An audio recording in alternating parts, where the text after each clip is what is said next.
Hey guys, good morning. Welcome back to girl family food and blog. आज मैं आपको अपना मॉर्निंग टू इवनिंग रूटीन दिखाने वाली हूँ। आजकल बहुत ज़्यादा गर्मी हो रही है, जिसकी वजह से आज हम तीनों ही बहुत ज़्यादा जल्दी उठ गए थे सुबह, यानी हस्बैंड, मैं और बेटा। फिलहाल और हम तीनों आज सुबह सुबह ही नहा धो के तैयार भी हो गए हैं, क्योंकि बेटे ने तो आज स्कूल जाना है, उसका एग्ज़ाम है। बेटे ने आज स्कूल थोड़ा लेट जाना है, उसका एग्ज़ाम सिर्फ 2 घंटे में हो जाएगा और 2 घंटे बाद वो आ जाएगा स्कूल से घर वापस।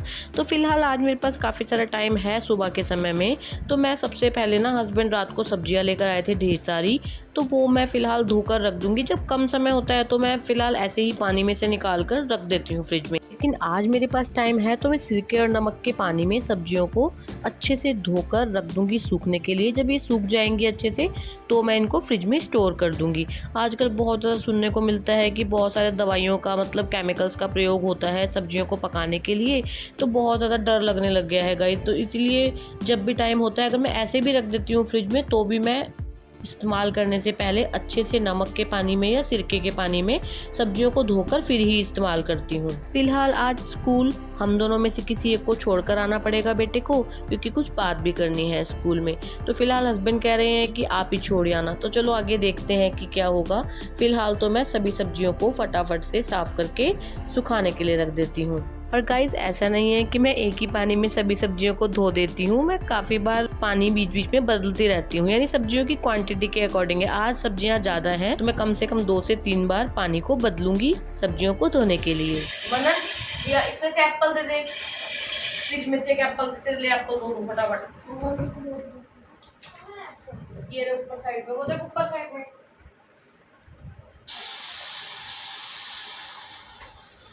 बेटा कह रहा था मेरा कुछ भी खाने को मन नहीं है। मैं उसको कह ही रही थी कि मैं बस सब्जियां साफ़ कर लूँ, फिर मैं ब्रेकफास्ट बनाती हूँ। लेकिन बेटा कह रहा था मम्मा कुछ ठंडा सा बना कर दे दो। फिर कहने लगा कुछ फ्रूट दे दो। तो चलो फिलहाल मैंने उसको एप्पल धोकर दे दिया है। अभी मैं सब्जियां साफ़ ही कर रही थी कि इतने सामने, मतलब पड़ोस में एक दीदी रहते हैं, वो सुबह सुबह ही आम की खट्टी मीठी चटनी बनाकर मेरे पास ले आए हैं। अभी बनाई थी मैं, इनको इतने दिन से कह रही मैं, आम भी ले आओ, आम भी ले आओ। और ये ना बेटा, खैर, पड़ोस में आपके साथ कोई तो ऐसा होना चाहिए कि जिसके साथ आपका ऐसा छोटा मोटा लेन देन चलता रहे। फिलहाल मेरी सारी सब्जियां हो गई हैं साफ। एक तरफ हस्बैंड सुबह की कर रहे हैं पूजा पाठ, और बेटा भी स्कूल के लिए रेडी हो गया था, लेकिन मैं उसकी क्लिप लेना भूल ही गई। चलिए, मैं आ गई हूँ किचन में। अब बनाएंगे ब्रेकफास्ट। ज़्यादा कुछ भी नहीं। हस्बैंड भी कह रहे थे मुझे बहुत ज़्यादा भूख नहीं है, कि ज़्यादा गर्मी होने की वजह से सुबह से हम इतना पानी पी चुके थे कि पानी ही पी पी के पेट भरी जा रहा था। चलिए, फिलहाल चाय के साथ बस मैंने एक एक दो दो पराठी बना ली है। नमक मिर्च की चटनी तो पड़ोसी दे ही गए थे, बस उसी के साथ हमने नाश्ता एंजॉय कर लिया था। और ब्रेकफास्ट बनाने के बाद मैं बेटे को स्कूल छोड़ने चली गई थी। वहाँ से आ गई हूँ मैं वापस आने के बाद 5 से 10 मिनट किया आराम, और बस अब मैं लग गई हूँ फटाफट से अपने घर के कामों में। हस्बैंड अपने ही कामों में लगे हुए हैं, और मुझे तो, मेरा क्या है, मैंने करना है अपना घर का काम। फिलहाल मैं सारे घर का सामान जो भी इधर उधर फैला हुआ है, आज तो गाइस कुछ ज़्यादा ही सामान घर में फैला हुआ है, सब मोटा मोटा सामान उठा दूंगी, और दोनों तीनों जो भी चादर है बेड्स की या दीवान बेड की, उनको झाड़ कर साफ करके दोबारा बिछा दूंगी, क्योंकि आज मुझे कोई भी चादर बदलनी नहीं है। गाइस, मुझे ऐसा लगता है कि गर्मियों के मौसम में तो खास तौर से हमें सुबह के काम में तो बिल्कुल भी आलस नहीं करना चाहिए, क्योंकि ये मौसम ऐसा ही है, जैसे जैसे गर्मी बढ़ती है, यानी दोपहर बढ़ती रहती है, दोपहर होती रहती है, वैसे वैसे ही मतलब मन ही नहीं करता काम करने का, आलस आ जाता है, पूरी बॉडी आलस से भर जाती है। और जो गर्मी लगती है वो अलग। गर्मी में किसका काम करने को मन करता है, लेकिन सुबह सुबह ही अगर हम ये सब काम फटाफट से खत्म कर लेना, तो गाइस हम आराम से कूलर, एसी, पंखे में, मतलब हम आराम से पूरा दिन बैठ सकते हैं। गाइस, काफ़ी घरों में मैंने देखा है कि लेडीज़ ऐसे कहती हैं जब बच्चा स्कूल चला जाएगा तब हम आराम से करेंगे, या जब घर वाले अपने अपने ऑफिस चले जाएंगे, ड्यूटी पे चले जाएंगे, दुकान पर चले जाएंगे, तब हम काम करेंगे। चलो, मतलब अभी बेले बैठे हैं, चलो थक गए हैं, कप चाय पीते हैं, फिर काम करेंगे। मतलब ये सब आलस ही है। जब भी आपको जिस भी चीज़ का मौका मिल रहा है ना, बस कर दो।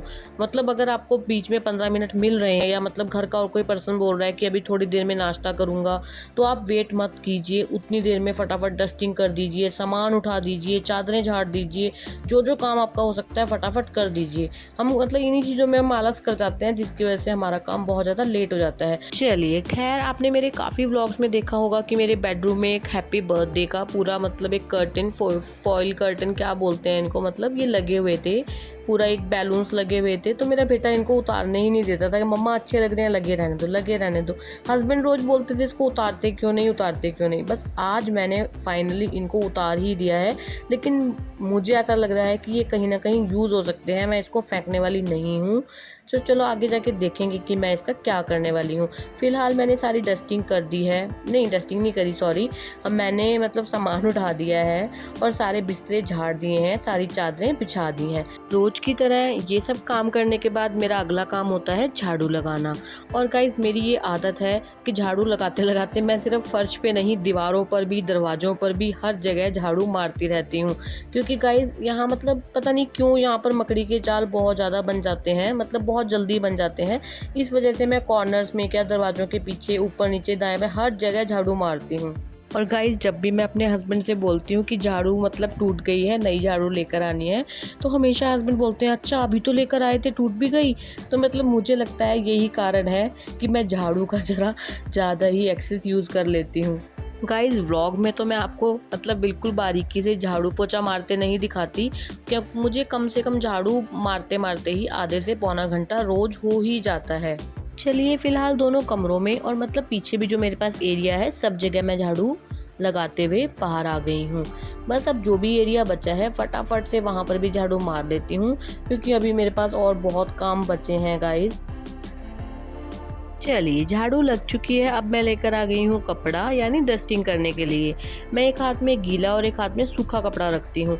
जहाँ भी मतलब ज़रूरत से लकड़ी की चीज़ें हैं, बेड है, फर्नीचर है, कुछ भी है, एलईडी है, कंप्यूटर है, उसको मैं गीले कपड़े से साफ़ करके साथ के साथ सूखे कपड़े से ज़रूर साफ़ करती हूँ। और वैसे भी गाइस, आजकल ना मुझे लगता है हर जगह ही इतनी ज़्यादा हवा चल रही है, हमारे साइड तो मतलब इतनी ज़्यादा मिट्टी उड़ती है गाइस कि रोज़ की डस्टिंग, 2 टाइम की डस्टिंग भी मुझे मतलब कम पड़ रही है। फिलहाल मतलब मेरा मन भी नहीं करता कभी कभी, तो फिर भी मुझे करनी ही पड़ती है। मतलब कभी सोचते हैं कि चलो आज मोटी मोटी डस्टिंग कर लेते हैं और मतलब इधर उधर की रहने देंगे, लेकिन जब मैं देखती हूँ, जहाँ जहाँ मिट्टी देखती हूँ, करनी ही पड़ती है। और ये फ्लावर्स रखने का सभी का मन करता है, मतलब आर्टिफिशियल प्लांट्स रखने का मन करता है, लेकिन ये इतनी जल्दी गंदे हो जाते हैं। तो मतलब फ़िलहाल तो मैं ना इनको गाइस ऐसे करती हूँ कि मोटा मोटा पोंछती रहती हूँ रोज़, या सूखे कपड़े से झाड़ भी देती हूँ। लेकिन जब मुझे लगता है कि कुछ ज़्यादा ही गंदे हो गए हैं, तो बस सर्फ के पानी में मैं इन सबको धोकर सुखा देती हूँ। चलिए फिलहाल जहाँ जहाँ भी डस्टिंग की ज़रूरत थी वहाँ मैंने कर दी है। खैर गाइज, मेरा बेटा भी बहुत समझदार है इस मामले में। कभी कभी मेरा खुद का मन नहीं कर रहा होता, जल्दी होती है या कोई और रीज़न होता है, तो डस्टिंग तो मेरा बेटा भी बहुत बढ़िया करता है। यानी वो खुद ही कह देता है मम्मा आप बाकी काम करो, लाओ डस्टिंग मैं करता हूँ। और जैसा कि मैंने आपको थोड़ी देर पहले बताया था कि आज बेटे का एग्ज़ाम था, वो सिर्फ 2 घंटे के लिए स्कूल गया था, अब वो आ गया है स्कूल से घर वापस। फिलहाल अभी टाइम है 2 सवा 2 हुए होंगे गाइज। ये लंच बन रहा है अभी मेरा और बेटे का, क्योंकि इससे पहले हस्बैंड को मैं लंच करवा चुकी हूँ और आज कुछ भी समझ नहीं आ रहा था। सब्जियां तो सारी थी लेकिन कुछ भी समझ नहीं आ रहा था, तो फिलहाल मैंने बेसन के पूड़े बनाए थे। हस्बैंड तो खाकर फिर अपने किसी काम के लिए निकल चुके हैं। फिलहाल बेटा और मैं बचे हैं, तो फिलहाल मैं बेटे को गरम गरम पूड़ा बनाकर दे रही हूँ, बस उसके बाद मैं भी खा लूँगी। और उसी दौरान बीच में आ गया था हमारा पार्सल, और पार्सल में हमने मंगवाया था अपने टीवी का रिमोट। हमारे टीवी का रिमोट टूट गया था और आसपास से कहीं से भी नहीं मिल रहा था, तो हमने अमेज़ॉन से टीवी का रिमोट ऑर्डर कर दिया था। फिलहाल जो फॉइल कर्टन मैंने दीवार पे से उतारे थे, फिलहाल बेटे ने बोला मम्मा चलो इसका कुछ ट्राई करते हैं, मुझे कुछ बनाना आता है। मैंने कहा चलो ठीक है, हमारे पास टाइम भी काफ़ी था। फिलहाल हम लेकर तो बैठ गए थे इसको, लेकिन जिस प्रकार ये इसकी लड़ियाँ उलझी हुई हैं, उसी प्रकार हम भी इसको देखकर उलझ गए थे। सच बता रही हूँ गाइज, हमने 1 डेढ़ 2 घंटा इसमें ख़राब कर दिया था। ऊपर से इतनी ज़्यादा गर्मी थी कि बस परेशान ही हो गए थे हम बाहर बैठकर। कुछ बेटे के कहने के अकॉर्डिंग मैंने काफ़ी सारे इसकी स्ट्रिप्स को मतलब चूड़ियों पे लपेट दिया था। जैसा जैसा बेटा बता रहा था मैं वैसा वैसा कर रही थी, लेकिन सच में मेरी बाहर बैठने की बिल्कुल भी हिम्मत नहीं बची थी। फिलहाल जितना हो गया था उसको हमने वहीं रोक दिया था और हम करने चले गए थे आराम। अगर इसका कोई DIY, मतलब बेटा कह रहा था मम्मा इसका DIY बनाएंगे, तो चलिए फिलहाल अगर इसका कुछ बनेगा तो मैं आपको नेक्स्ट व्लॉग में ज़रूर से दिखाऊंगी। फिलहाल हम आराम करने के बाद दोबारा आ गए हैं बाहर। ये टाइम है इवनिंग का। जो भी मेरे व्लॉग्स देखते हैं वो अक्सर देखते होंगे कि मैं अपने बेटे के साथ मतलब खेलना पसंद करती हूँ, क्योंकि गली में और कोई भी बच्चा उसके साथ का नहीं है जो उसके साथ खेल सके। चलिए फिलहाल तो हमारा आज कंपटीशन चल रहा है कि इस सीढ़ी को कौन कितनी ज़्यादा देर तक उछाल सकता है। फिलहाल इस कंपटीशन में तो मैं ही जीती। चलिए खैर, फिलहाल ये तो खेल है और बच्चे भी खुश रहते हैं इन चीज़ों से और अपनी भी सेहत बनी रहती है। वैसे मेरी सेहत तो नहीं बनती, मैं जितना मर्जी उछल कूद कर लूँ। खैर, कंडीशन कुछ भी हो, मैं अपने बेटे के साथ ज़्यादातर खेलना पसंद करती हूँ। कभी बहुत ही ज़्यादा प्रॉब्लम हो, कोई समस्या ऐसी हो जो नहीं खेल सकते तो चलो स्किप भी कर देते हैं, लेकिन फिर भी मैं खेलना पसंद करती हूँ। और गाइस, मैं काफ़ी सारी इंडोर गेम्स भी खेलती हूँ, तो वो मैं आप लोगों के साथ अब जल्द ही शेयर करूँगी कि मैं क्या क्या इंडोर गेम्स इसके साथ खेलती हूँ जो आप अपने बच्चों के साथ खेल सकते हैं। चलिए, खेल कूद हो चुका है पूरा, अब आ गए हैं अंदर और मैं नहा ली हूँ। नहाने के बाद मतलब शाम को अब बहुत ज़्यादा ज़रूरी हो गया है नहाना। फिलहाल नहा धो के मैं कर रही हूँ इवनिंग की पूजा। चलिए खैर, आज मैंने अपना बहुत शॉर्टकट में आपको फुल डे रूटीन दिखाया है, यानी मॉर्निंग टू इवनिंग रूटीन दिखाया है। और गाइज, अगर आपको मेरे व्लॉग्स थोड़े भी अच्छे लगते हैं तो प्लीज़ वीडियो को लाइक किया कीजिए, चैनल को सब्सक्राइब किया कीजिए। चलिए, मैं मिलती हूँ नेक्स्ट व्लॉग में, तब तक के लिए good bye and take care.